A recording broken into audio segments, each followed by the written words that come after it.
वर्धा में मीडिया से बातचीत में भाजपा विधायक राजेश बकाने ने कहा कि सुनेत्रा पवार को उप मुख्यमंत्री और गठ नेता इसलिए बनाया गया ताकि राष्ट्रवादी के विधायकों को ताकत मिल सके और यह दिखाया जा सके कि उनके पीछे कोई गॉड फादर है।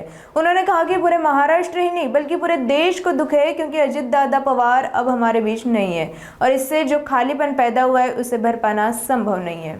संपूर्ण महाराष्ट्राला नव्हे तर संपूर्ण देशाला दुःख सागरात बुडून अजित दादा पवार आपल्यामधून निघून गेले, त्यामुळे जी पोकळी निर्माण झाली ती नक्कीच भरून न निघणारी आहे।